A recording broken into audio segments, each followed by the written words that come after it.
Welcome to the Explainer.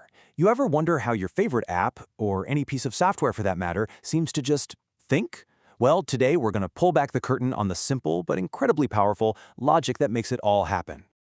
I mean, think about it. How does it know? It all boils down to the program's ability to ask questions. But these aren't open-ended questions. They're super specific, and they can only have one of two answers, a simple yes or a no. In the programming world, and especially in Python, we call those yes or no answers Booleans. It's really the most basic data type there is. And all of that incredible complexity, from AI to just a simple login screen, it's all built on this one simple foundation of either true or false. Okay, now here is the very first rule you've just got to lock into your brain because Python is super strict about this. True and false must, and I mean must, start with a capital letter. If you type them in lowercase, your program's just going to throw its hands up and give you an error. It's a tiny detail, but trust me, it's absolutely crucial. All right, so we've got the answers covered, true or false. But how does the code actually ask the questions in the first place? Well, let's dive into the tools that make that happen. The questions get asked using these things, comparison operators. There are 6 of them, and they let us compare any two values. Is this number equal to that one? Is this string not equal to another? Is it greater than, or maybe less than or equal to? And no matter what question you ask with these, the result is always going to be one of our 2 Boolean friends, true or false. Let's look at a quick example. Here, we've got a variable leaf-type, which means age, and we've set it to 20. The next line is the question, leaf-type greater than or equal to 18. It's literally asking, is the value of leaf-type greater than or equal to 18? And since 20 is, in fact, greater than 18, Python answers back with a big old true. Now this right here is a huge point. You cannot get these two mixed up. A single equals sign is an assignment. It's a command. It says, hey, x, from now on, you equal 5. But a double equals sign, that's a comparison. That's a question. It's asking, hey, x, do you happen to equal 5 right now? This is probably one of the most common mistakes for beginners, so it's a great one to get right away. So asking one question at a time is great, but life's usually more complicated than that, right? So let's see how we can start asking more complex, more interesting questions by combining our simple comparisons. We do this with what are called logical operators, and the 2 main ones are and or. Just think of it like this. To get on a plane, you need a ticket and a passport. Both have to be true. No exceptions. But to get a table at a restaurant, you might need a ticket or a reservation. Just one of them is enough. So and is the strict one, or is way more flexible.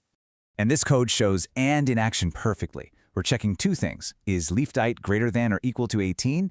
And is haft rebelweis, which means has license, also true? Since both conditions are met, the final value of mag rijden or can drive is true. If even one of those was false, the whole thing would have come back false.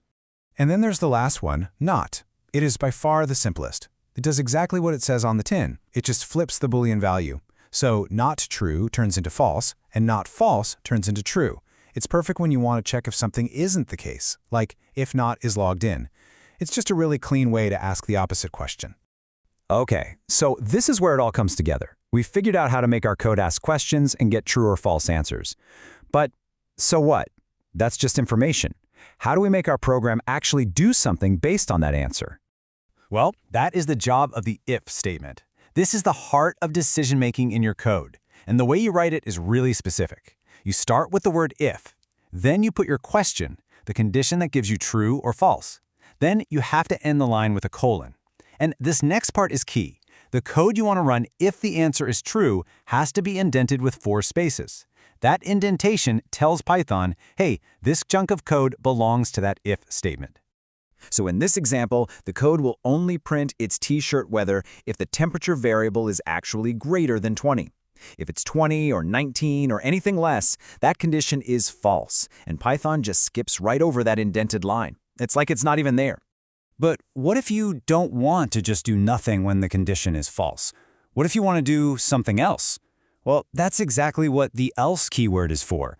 It literally gives your program an alternative path. If the age is 18 or more, print you may enter. Otherwise, or else, print you are too young. Simple as that. Now here's a little pro tip. This is what makes your code look really clean and, as programmers say, Pythonic. If your variable, like is angemeldet, is already a Boolean, it's already true or false, you don't need to ask if it's equal to true. The if statement itself is already looking for a true value. So you can just write if is angemeldet. It's shorter, cleaner, and much easier to read. All right, so now we've got all the basic building blocks, right? We have Booleans, we have comparisons, we have our logical operators, and we have if-else statements. Now let's see how we can put these pieces together to build smarter, more readable logic. So you can totally put an if statement inside of another if statement. We call that nesting. On the left, we check the age, and if that's true, then we check for a license. It works, but look at the right side. Using AND does the exact same thing in one clean line. It keeps your code from getting super indented and hard to follow. It's just cleaner.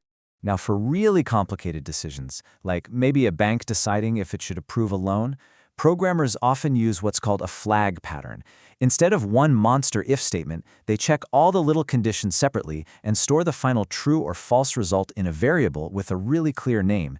That variable is the flag, and it makes the final if statement super simple and easy to understand. And that really brings us to the key takeaways. We've just gone over the entire foundation of how code makes decisions. It all comes down to these simple ideas. You use comparison and logical operators to get a true or false answer, and then you use an if statement to act on it. And that mandatory indentation is what holds the whole structure together.